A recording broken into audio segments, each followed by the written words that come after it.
Bonjour, bienvenue sur Impossible ou pas. Je vais faire aujourd'hui un petit édito. Nous sommes le dimanche 21 avril 2019.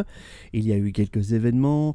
Je vais vous parler de ce que j'ai partagé sur la page et le groupe Impossible ou pas, ainsi de parler de la conférence dont je remercie aussi notre amie Marianne qui organise les repas ufologiques à Bruxelles, que je remercie encore pour cette conférence sur Star Trek et ses mystères, qui espère vous a plu. Si vous l'avez raté, vous pouvez la voir sur la chaîne YouTube Impossible ou pas. Et puis, j'étais bien content de vous faire partager la réalité virtuelle avec la PlayStation, hein, naturellement, donc la PSVR. C'était assez sympathique. Encore merci, peut-être que je referai une conférence sur Star Trek et ses mystères avec des ajouts, des nouvelles constatations, d'inventions qui ont quelquefois rapport avec les vieux Star Trek et maintenant.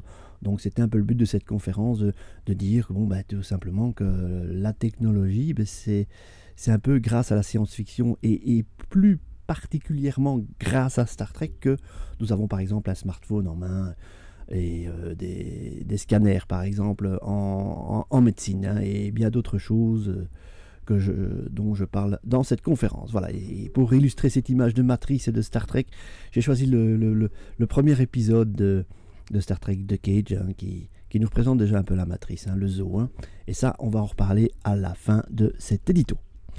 Alors j'ai partagé naturellement des trucs encore sur l'intelligence artificielle, hein. Donc en Estonie, les robots vont bientôt nous rendre la justice.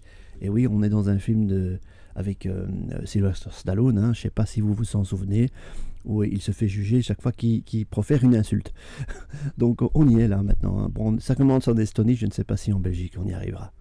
Encore un autre article avec un objet qu'on confond souvent avec un ovni, quand on le voit de loin, ce sont les dirigeables, hein. Vous voyez par exemple ce dirigeable-là, il est assez impressionnant. Si on le voit de loin, on pourrait le confondre avec un ovni cigare.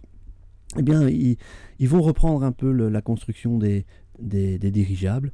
Ils vont dépoussiérer l'affaire. Donc, bientôt les dirigeables dans nos cieux. Hein, donc ils devront rivaliser forcément avec les drones. Alors petite anecdote, hier j'étais avec mon épouse dans le jardin et nous avons vu un ULM, un ultra léger motorisé, ou un drone en forme de triangle, assez impressionnant, qui faisait un bruit d'hélice. J'ai été étonné, je dis tiens, j'ai jamais vu d'ULM de cette envergure là. Est-ce que c'était une maquette, un drone ou un ULM ou un gars passionné qui fait voler son ULM qui a construit lui-même? C'était bien sympathique. J'ai pas eu le temps malheureusement de prendre mon smartphone pour le filmer, mais pour ceux qui croient le voir de loin, on pourrait dire que c'est un ovni. Et surtout qu'il allait dans une direction d'une centrale. Mais bon, est-ce que c'est un ovni qui se déguise ou est-ce que c'est réellement un ULM? Mais j'ai quand même vu une petite cocarde militaire, donc je crois que c'est un drone militaire pour ma part. D'ailleurs, je vais le repartager tout à l'heure sur ma page. J'ai trouvé plus ou moins l'avion qui lui ressemblait. Alors, si vous voulez vous faire encore rincer les cheveux par un humain, faites-le encore, parce qu'il existe déjà des shampouineuses robotiques. Donc vous vous faites shampouiner la tête par un robot. Et ça, c'est Jean-Claude Bourret qui nous le partage. Donc attention les shampouineuses, on va prendre votre boulot. Naturellement, le trou noir, forcément, qui a été découvert par la NASA, hein, tout le monde l'a entendu, il y a eu énormément de blagues sur ce trou noir. Forcément, un trou noir, on n'en avait jamais vu, mais c'était hypothétique, hein, selon Einstein, mais voilà, maintenant on a découvert que ça existait.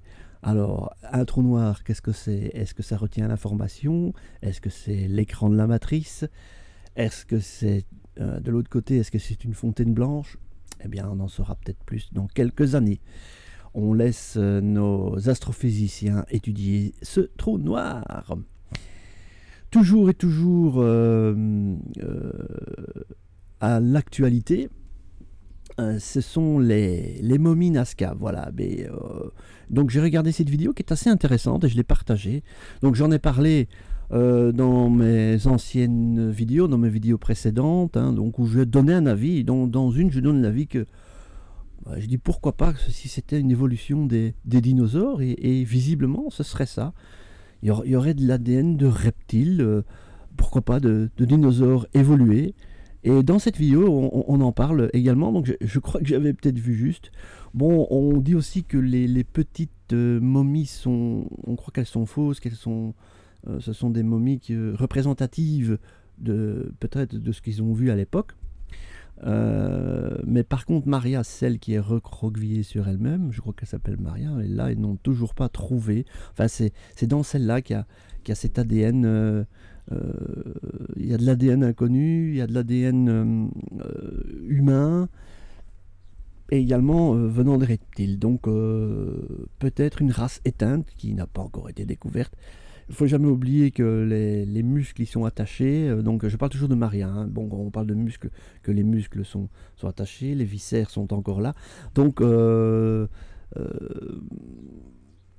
est-ce que c'est vrai, est-ce que c'est faux cette histoire de momie de Nazca?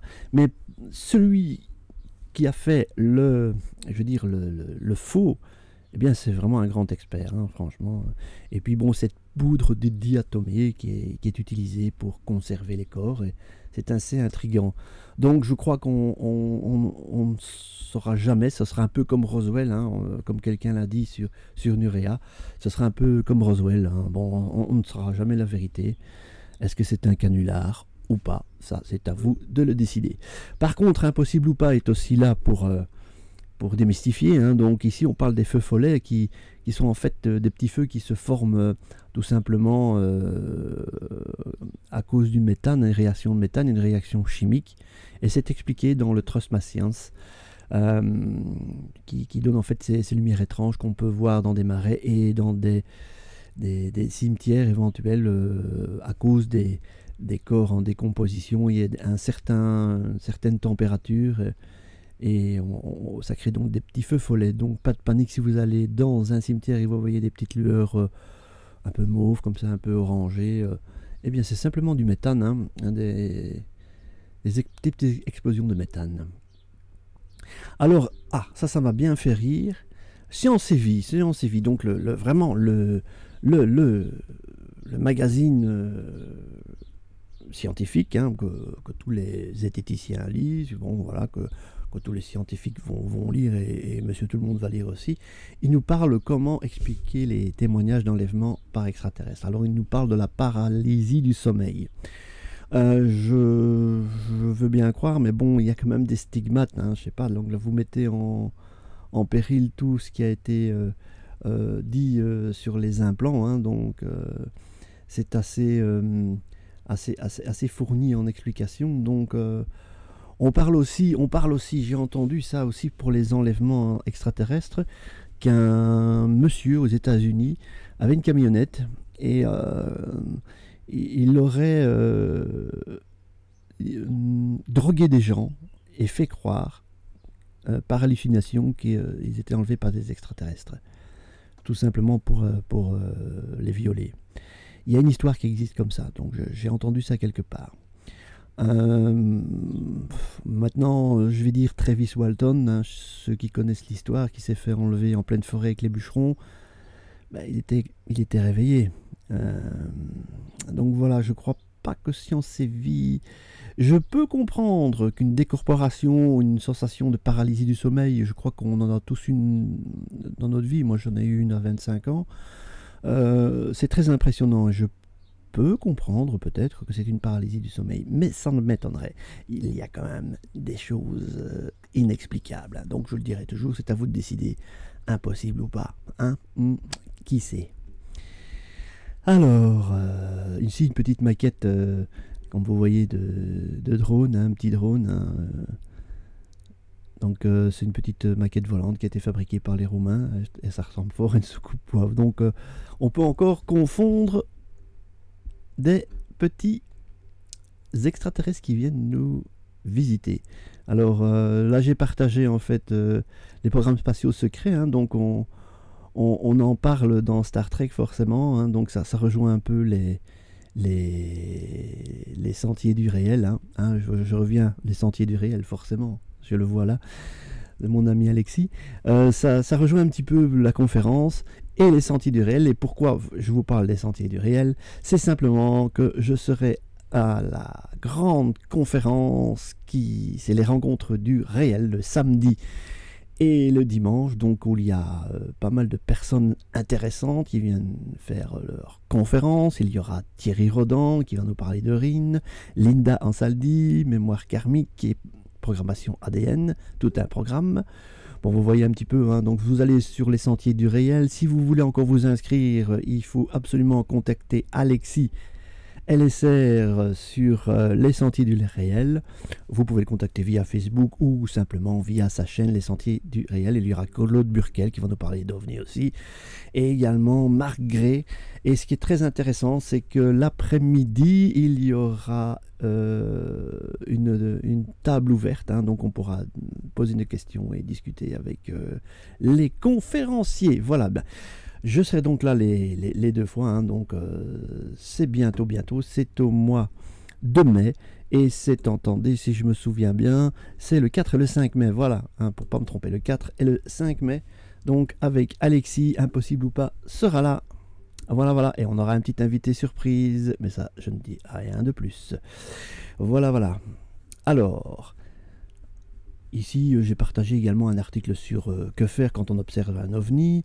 Donc groupe date, heure, enfin vous allez sur le site, je crois qu'on en parle sur ovni.com, qui est assez sympa, il est bien, OVNI extraterrestre, c'est assez sympa comme site, donc on vous explique comment dessiner, comment estimer une distance par rapport à vos yeux, par rapport à vos doigts, par rapport à votre poing. C'est assez sympa, comment faire un schéma, donc il y a tout pour faire un témoignage sur les ovnis. C'est bien sympathique tout ça. Bon, nous continuons. Alors ça c'était ici avec Marianne, les repas ufologiques, qui remporte encore énormément de succès, et on vous y invite, donc d'ailleurs Impossible ou pas y est souvent. Nous les Belges, on est là. Voilà, c'est super. Et puis en dernier, voilà, j'ai partagé une étrange découverte. J'aime bien partager de temps en temps des articles du mainstream, de la presse mainstream, où on nous parle d'une étrange découverte, où des chercheurs en Antarctique auraient trouvé des ossements, donc voilà, tout simplement. Et qu'avant c'était un continent, et c'est ce qui se rapporte un peu à ce que d'autres ont dit. On leur a dit, mais non, vous êtes fous, c'était pas un continent. Eh bien non, ils ont trouvé maintenant un dinosaure, ils ont trouvé des empreintes de dinosaures, voilà. Et donc, c'est pas des ossements, je m'excuse, c'est des empreintes de dinosaures. Et des os, oui, aussi. Donc, les dinosaures ont déjà été trouvés au sud de la Terre Victoria, voilà. Bon, alors, est-ce que la Terre a basculé à un certain moment, ou bien les continents n'étaient pas à leur place? Qui sait? Donc, l'Antarctique va encore nous dévoiler ses secrets dans les années et les décennies à venir, je crois. Malheureusement, elle va fondre, vu le problème climatique qu'on a, quoique, est-ce que ce problème climatique est-il dû réellement à la pollution ou pas? À voir. Alors, en ce qui concerne l'incendie de Notre-Dame de Paris, vous n'êtes pas sans savoir que je suis de temps en temps Morpheus Blue, donc il est corse, qui nous parle des chiffres de la Kabbale et des chiffres, enfin j'appelle ça un peu des chiffres magiques, donc c'est un chiffre du carré magique. Et lui nous dit que nous sommes des Sims, que nous sommes dans une matrice et que nous sommes dans le games, comme il aime bien dire. Alors bon, c'est bien sympathique tout ça. Donc j'ai été sur ce calculateur numérique et je me suis amusé à voir donc ce que ça donnait. Et comme par hasard, j'ai tapé dans ce tableur pour voir si nous étions dans une matrice, si réellement les événements étaient prévisibles. tant bien que mal. Et donc j'ai essayé ce tableur et j'ai tapé ceci. Donc ici j'ai tapé Notre-Dame de Paris, pyromane, mardi 15 avril. Parce que j'ai quand même des doutes que Notre-Dame de Paris soit partie en flammes tout simplement par négligence. Donc voilà, alors j'ai tapé, voilà, Notre-Dame de Paris, pyromane, mardi 15 avril 2019, et je vois un 444. Et si vous mettez feu, hein, voilà, feu, voilà, donc je n'ai pas encore tout compris. Donc alors ce que j'ai fait aussi, bon, je ne suis pas un grand joueur, j'ai joué sur les tiercés, mais enfin j'ai fait des tests sur les chevaux. C'est vrai que le cheval, les chevaux qui ont un marqueur arrivent dans les premiers, plus souvent. Donc je veux dire à 65%, ça fonctionne. Je crois que la formulation, comme il le dit, est importante, hein. Donc ici j'ai tapé, par hasard j'ai fait des recherches, hein, donc Notre-Dame de Paris, feu mardi 15 avril 2019. Donc, et là vous voyez donc le 367 sort, le 111, le 222, le 333. Donc elle devait prendre feu ce jour-là. Bon, maintenant, est-ce que c'est juste hasard des choses? Mais c'est assez troublant ce tableur, j'avoue. Et j'étudie la chose, je regarde les vidéos de Morpheus Blue, je l'écoute attentivement et pour découvrir que tout est écrit en fait, hein, donc que nous sommes peut-être dans une répétition, hein. Vous voyez, même quand j'efface, il y a des chiffres qui apparaissent. Alors je me suis amusé à taper différentes choses dans ce tableur. Par exemple, j'ai tapé UMIT. Alors vous allez voir, UMIT. Voilà. Hop. Comme voilà. Et alors là, qu'est-ce que ça veut dire? Est-ce que ça veut dire qu'ils existent ou ça veut dire que c'est un gros canular? Voilà, bon, c'est des petits détails comme ça. Et vous pouvez aller sur sa chaîne et voir et taper dans ce petit tableur. Et vous verrez, on a quelquefois des surprises. On sait que Marc Dutroux est un pédophile pour nous les Belges. On sait que Justine Hénin sera championne de tennis et tout ça. Bon, ça, lui, il fait beaucoup de paris sur le football, visiblement, hein, et sur les trucs hippiques, et visiblement, bien, il tombe bien. Donc, si ça peut vous donner un petit peu d'espoir pour gagner au pronostic ou au tiercé, bah, allez sur ce tableur, hein, ça peut être sympa, chouette, quoi. Bon, nous sommes tous des Sims, voilà. Bon, mais j'ai pas le petit losange au-dessus de moi. En fait, je crois que lui, moi et certaines personnes, on est des fichiers corrompus, hein. C'est bien sympa tout ça. Et bien voilà, c'était l'édito d'Impossible ou pas, avec la matrice, la non-matrice. Sommes-nous dans un univers projeté? Sommes-nous dans un zoo, peut-être sous un dôme, je ne sais pas, ou sommes-nous dans un univers avec des millions d'étoiles, des millions de galaxies, hein, qui font peut-être partie aussi d'une matrice, qui sait, et que tout ça c'est de la programmation, que nous sommes de la programmation parfaite et de l'holographie parfaite. Ça c'est un avis, c'est à vous de voir, hein, ou bien ce sont simplement des lois naturelles. Je vous souhaite une excellente semaine. Je vous retrouve un de ces jours, hein, pour un nouvel édito. Et impossible ou pas, restez vigilants. Salut!